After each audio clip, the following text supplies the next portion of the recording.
बोलो गणेश जी महाराज की जय। जब हम कोई भी कथा सुनते हैं तो हमें साथ में गणेश जी की कथा भी सुननी चाहिए। तो आपको मैंने होई की भी कथा सुनाई, करवा चौथ की भी सुनाई, गणेश जी की भी सुनाई। एक दूसरी कथा गणेश जी की मैं आज आपको सुना रही हूँ। बोलो गणेश जी महाराज की जय। एक बुढ़िया थी, उस बुढ़िया के एक बहू थी। तो वो बुढ़िया बहुत पूजा पाठ करती थी और उसकी बहू ऐसी थी, थोड़ी बावली थी। वो क्या करती थी, उठते ही सबसे पहले खाना खा लेती थी। तो बुढ़िया के घर में एक दिन पूजा पाठ का आयोजन था।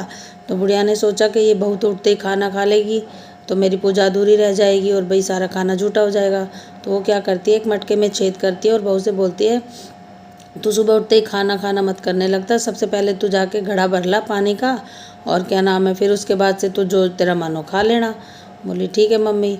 अब वो बहू भी थोड़ा तो था उसमें दिमाग, उसने देख लिया था कि मम्मी ने जो है मटके में छेद कर दिया है। वो क्या करती है, ऐसे तो ये मटका कभी घर तक भर के ही नहीं आएगा। वो क्या करती है, घर से निकलते हुए अपने पल्ले में जो है आटा बांध लेती है और चली जाती है। अब जाती है तो वहाँ कुएं पे पहुँच जाती है। वहाँ पास में एक शमशान था, एक मंदिर भी था। तो कुएं पे क्या करती है, वो साफ सी जगह करके उस आटे को निकालती है और पानी लेके उसको गूंद लेती है। आटे को गूंदती है। अब पास में ही एक चिता जल रही थी, उसमें रोटियां सेक लेती है चिता पे।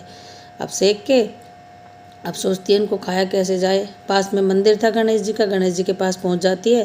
गणेश जी के पास पहुंच जाती है तो वहाँ पे गणेश जी को किसी ने घी चढ़ाया था। तो गणेश जी के पेट पे घी लगा हुआ था। उनसे अपनी रोटियों को रगड़ लेती है, रोटियों को चुपड़ के, और अपने एक रोटी गणेश जी को चढ़ा के अपने खा लेती है। खा के अपने आराम से घर आ जाती है। गणेश जी को गुस्सा आ जाता है कि मेरा भोग ले लिया इसने तो, और गणेश जी अपनी नाक पे उंगली चढ़ा लेते हैं। अब गणेश जी, एक आदमी वहाँ से निकल रहा था, उसने देखा कि गणेश जी ने तो नाक पे उंगली चढ़ा रखी है। उसने आके सारे गांव में बता दिया। सारे गांव में हल्ला हो गया, गणेश जी ने नाक पे उंगली चढ़ा रखी है। राजा को पता चला, सब ने हटवाने की कोशिश करी लेकिन गणेश जी ने उंगली नहीं हटाई। सब परेशान हो गए। राजा ने बड़े बड़े विद्वानों को बुलाया, सब ने कोशिश कर ली लेकिन गणेश जी ने नाक से उंगली नहीं हटाई। अब राजा ने कहा कि जो भी गणेश जी की नाक से उंगली हटवा देगा मैं उसे 5 गांव जमीन जायदाद सब दे दूंगा। अब सबको बुलाया गया, सब ने खूब कोशिश की, नहीं हटाई। तो एक दिन वो बुढ़िया की जो बावली बहू थी वो बोली, माता जी मैं उंगली तो हटवा दूंगी गणेश जी की नाक से। तो वो हंसने लगी, जा बावली, इतने बड़े बड़े विद्वान नहीं हटवा पाए, तू कैसे हटाएगी। उसने कहा नहीं मम्मी, मैं हटवा तो दूंगी पर मेरी एक शर्त है। तो सब कहने लगे कि भाई सबकी सुनिए तो इसकी भी बात सुन तो लो, कम से कम क्या कहती है ये।